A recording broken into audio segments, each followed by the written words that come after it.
DD India Live, India's voice to the world. I'm Shubhendu Ghosh, coming up in the next 30 minutes. Flight operations resume at London's Heathrow after power outage causes fire shuttered Europe's busiest airport for hours.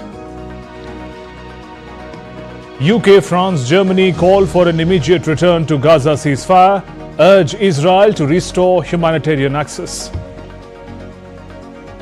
More crackdown on migrants as Trump revokes legal status for 530,000 Cubans, Haitians, Nicaraguans and Venezuelans.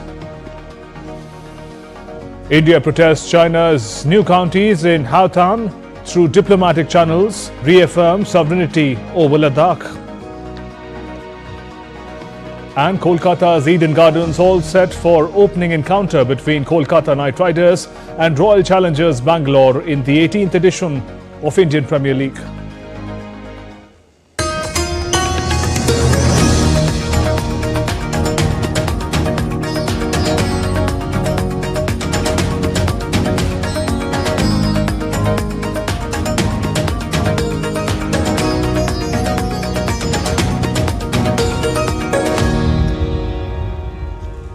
The global travel industry was scrambling on Saturday to reroute passengers and fix battered airline schedules after a huge fire at an electrical substation serving London's Heathrow Airport, forced closure of Europe's busiest air hub. Some flights resumed late on Friday, but the shutting of the world's fifth busiest airport for most of the day left tens of thousands searching for scarce hotel rooms and replacement seats while airlines tried to return jets and crew to bases. The airport had been due to handle 1,351 flights on Friday, flying up to 291,000 passengers. But planes were diverted to other airports in Britain and across Europe, while many long-haul flights returned to their point of departure. According to Britain's Transport Minister, Heather Alexander, the power outage that shut London's Heathrow Airport was outside the airport operator's control. She said there was no evidence of foul play, but investigators would keep an open mind. In terms of the investigation about the cause of the fire, the London Fire Brigade are working with the Met Police at pace to understand what the cause of the fire was. This was clearly a substation that is very close to a critical piece of national infrastructure.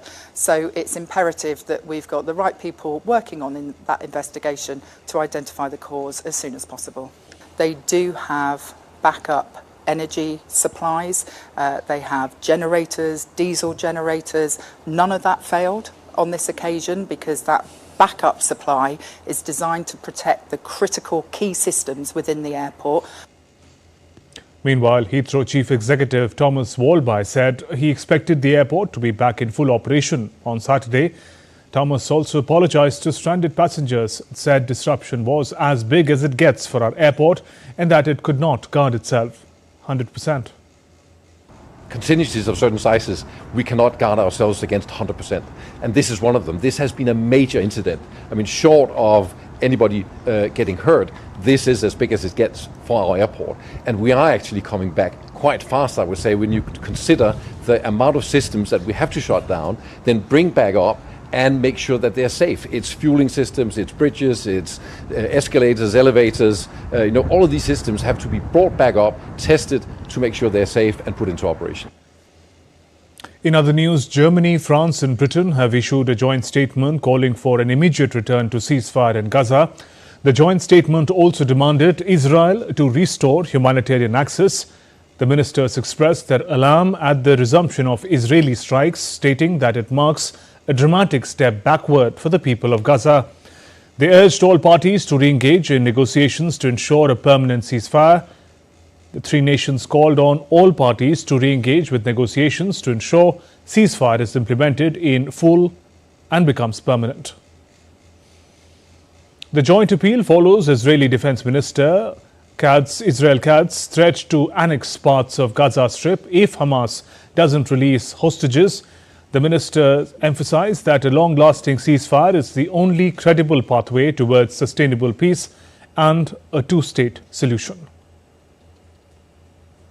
After Israel resumed ground operations in Gaza, Hamas is reviewing a U.S. proposal to restore ceasefire.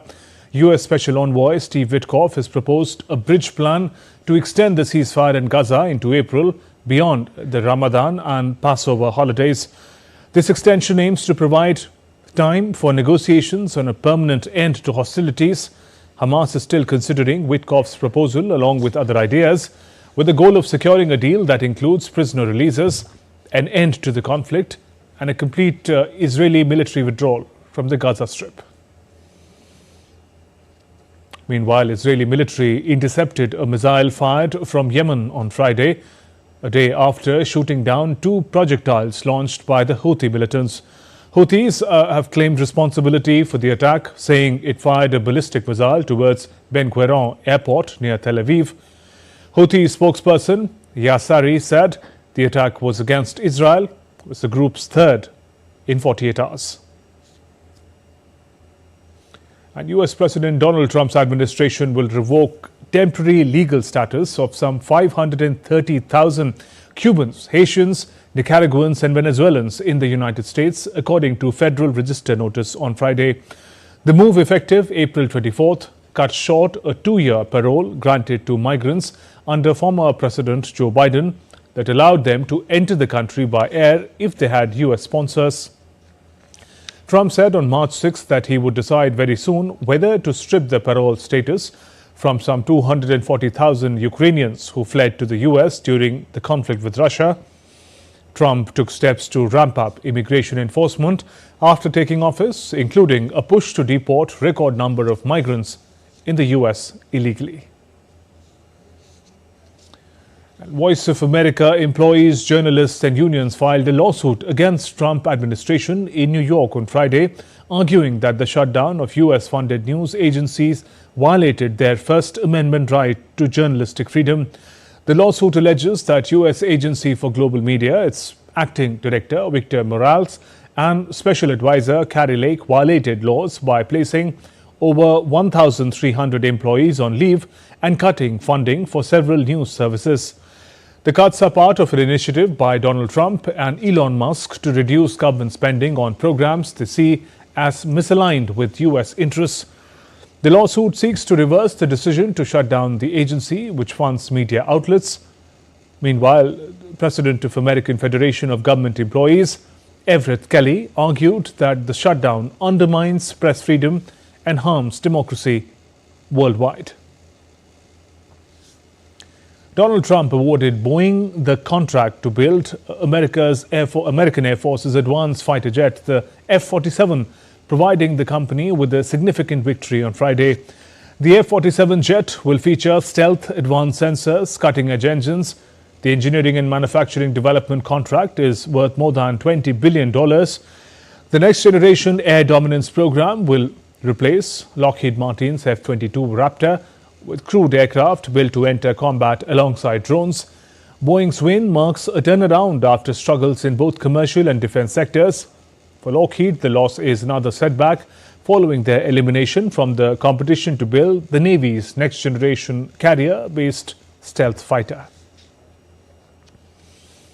Moving on, Columbia University agreed to several changes demanded by the Trump administration to restore $400 million in federal funding, which was pulled over allegations of tolerating anti-Semitism on campus.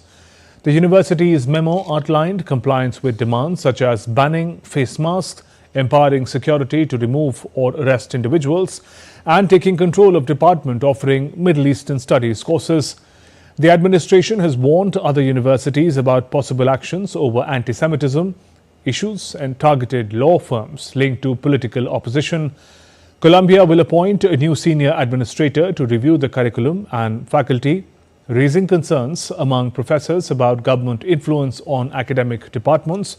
The funding cut has already disrupted research at the universities.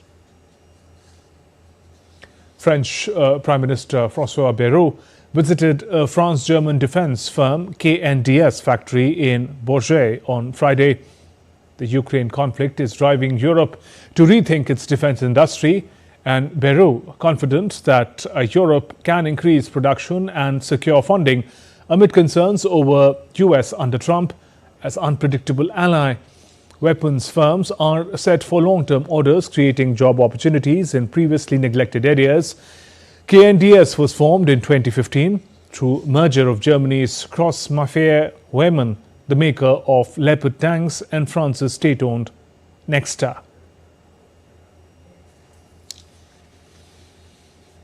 And French wine industry is in trouble as US has decided to slap a massive 200% tax on French wine. This means American buyers will pay double or even triple the price, which could badly hurt the French winemakers. This is increasing uncertainty in wine industry as America is its biggest customer outside of Europe. For generations, French families have poured their heart and soul into winemaking. But now, many are worrying about their uncertain future. America is the biggest customer for the French wine outside Europe. France exports nearly $2 billion worth of wine to US every year. This benefits mainly to the small and medium wine producers to keep their wine prices reasonable. But new 200% tariff will push winemakers to increase their prices, which could lead to lose the customers.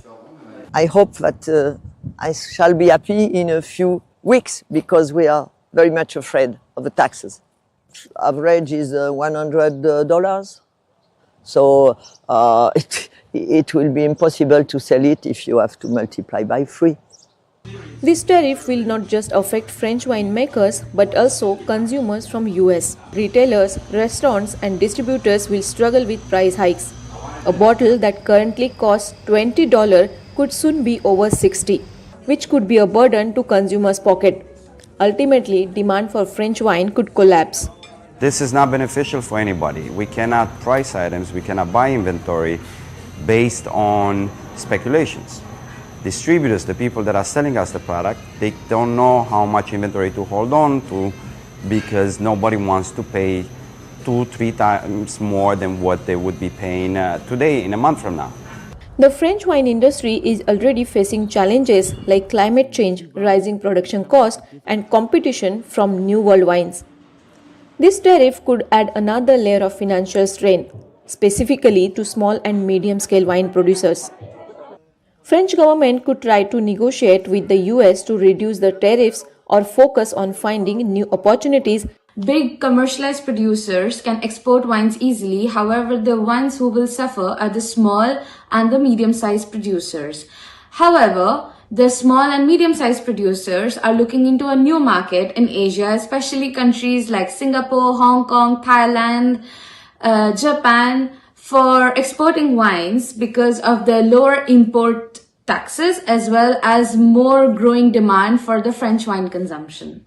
However, building these new connections will take time and the US can't easily be replaced. With billions of euros and thousands of jobs at stake, the question remains, will American wine lovers still raise a glass of French wine or will they be forced to look elsewhere? Rohini Gosavi in Paris for DD India. Some other news on the third night of the protests following the detention of Istanbul Mayor Ekrem İmamoğlu, tens of thousands gathered in front of city's municipality building. The protest turned chaotic on Friday when demonstrators charged at riot police, who responded with non-lethal projectiles and pepper spray. The protests are part of Turkey's largest show of civil disobedience in over a decade, with President Tayyip Erdogan warning that demonstrations will not be tolerated. Despite a ban, thousands gathered at the Saraşan district. The tensions are expected to rise over the weekend when a court rules on formally arresting İmamoğlu. Niger's government has announced 3 days of mourning after a strike in the country's southwest resulted in the loss of 44 lives. The strike also set fire to local market and homes, leaving widespread destruction in the wake. The strike is the latest in a series of violent incidents to hit Niger, particularly in the region near the borders with Burkina Faso and Mali. The area has been plagued by jihadist activity, with groups affiliated with Islamic State and Al-Qaeda operating in the region. Since July 2023, at least 2,400 people have been killed in Niger, according to Armed Conflict Location and Event Data Project. The recent attack highlights the ongoing security challenge facing Niger and the need for continued efforts to address the root causes for violence and extremism in the region. And still to come on DD India Live. Today is World Water Day, a day to advocate sustainable management of water resources. 4th India-EU Maritime Security Dialogue held in New Delhi. And India's para-athletes excel from grassroots to global arenas.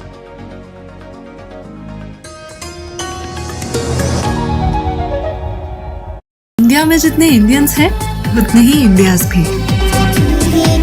So for the record, this is my India. This is my Undekha, Unsuna. Unbelievable India. This is my favorite designer wear wala India. My Sakhat Energy Hero India. এই হলো আমার দুর্দান্ত road ট্রিপের India. So India, join the Waves Explorer Challenge. Show us what makes you say for the record. This is my India.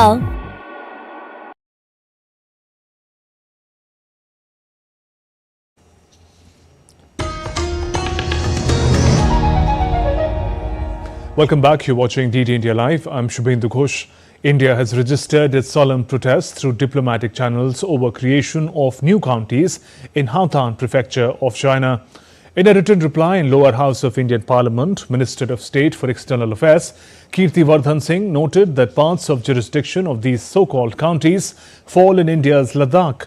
He stressed that New Delhi has never accepted the illegal Chinese occupation of Indian territory in this area. The minister added that creation of new counties will neither have a bearing on India's long-standing and consistent position regarding India's sovereignty over the area, nor lend legitimacy to China's illegal and forcible occupation of the same. He stated that the government continues to keep a constant watch on all developments having a bearing on India's security and takes all the necessary measures to safeguard its sovereignty and territorial integrity. India and European Union held 4th India-EU Maritime Security Dialogue on Friday in New Delhi. The two sides conferred on ways to sustain a secure maritime environment conducive for inclusive growth and global well-being.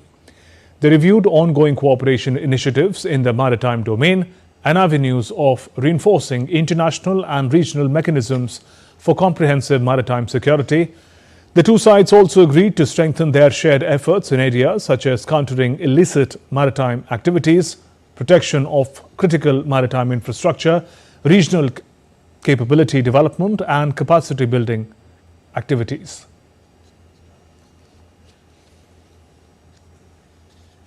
World Water Day is observed annually on 22nd March to highlight the importance of fresh water and advocating sustainable management of water resources.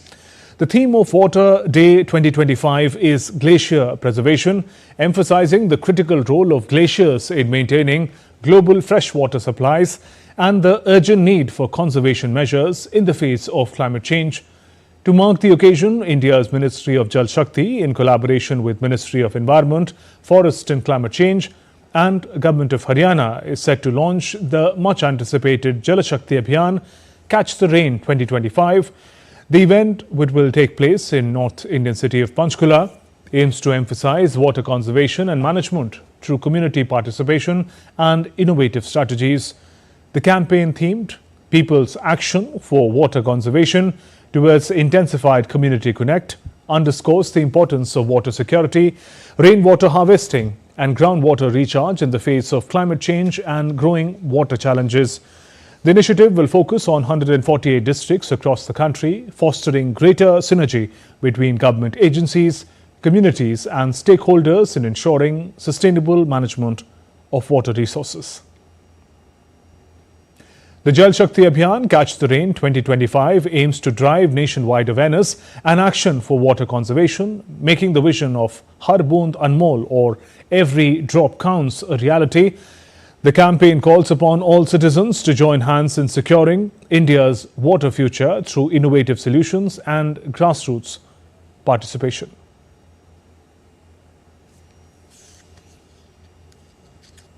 Bihar Divas or Bihar Day is observed every year on March 22nd, marking the formation of the state. The theme this year is Unnat Bihar, Viksit Bihar, that translates into Prosperous Bihar, Developed Bihar. Here's more.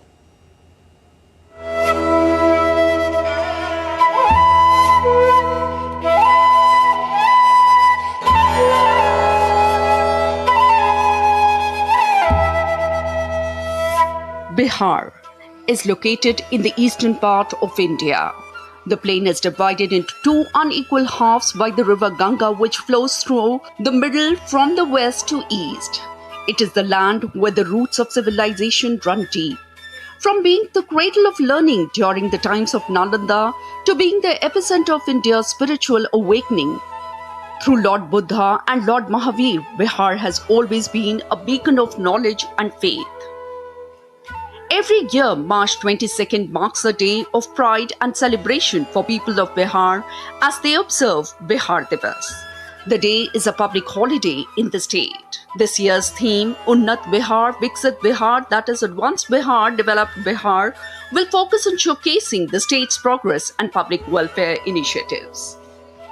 This day commemorates the historic moment in 1912 when the state of Bihar was carved out of Bengal presidency during British rule. Since then, Bihar Divas has come to symbolize not just the creation of the state, but also its enduring legacy, culture, and contributions to India and the world. The government of Bihar decided to celebrate the Foundation Day from the year 2010. It was on 22nd March 1912 that it was finally decided, formally decided as well, that Bihar and Odisha would be separated from Bengal and constituted as a separate province. And this province came into formal existence on the 1st of April 1912. Bihar Divas is celebrated with great enthusiasm not only in the state but also by Bihari diaspora worldwide. Bihar is a place that sent the message and taught the entire world first democracy, Nalanda, through its deep knowledge and the various scriptures, mathematics, compassion, and how to make changes, is a land that is timeless.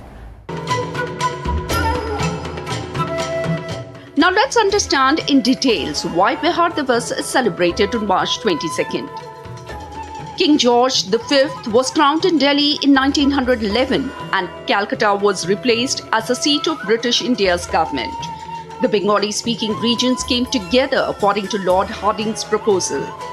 As the political focus shifted from Calcutta and Bengal to Delhi, this decision to divide Bengali-speaking regions from the other distinct linguistic regions was announced on March 21, 1912 by Thomas Gibson Carmichael, the new governor of Bengal.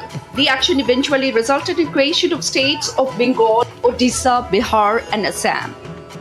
Nutan for DD India. Let's turn to sports now. One of the most highly anticipated cricket tournaments, IPL, Indian Premier League, is set to begin on Friday with the grand opening ceremony at Eden Gardens in Kolkata. This marks the 18th season of the tournament, featuring 10 franchise teams competing in an electrifying T20 spectacle. Following the star-studded ceremony, defending champions Kolkata Knight Riders will take on Royal Challengers Bangalore in the tournament's opening match. In this tournament, the 10 teams have been divided into two groups. Each team will play 14 matches, 7 at home and 7 away. The tournament will conclude on May 25th, promising fans another thrilling season of cricket.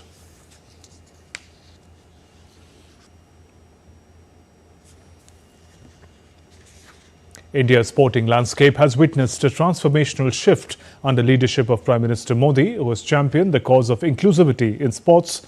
The ongoing Khelo India Para Games 2025 in Delhi is a reflection of India's commitment to building an inclusive sporting culture. Exclusive report by DD India correspondent Narayan Singh on the rise of para sports in the country.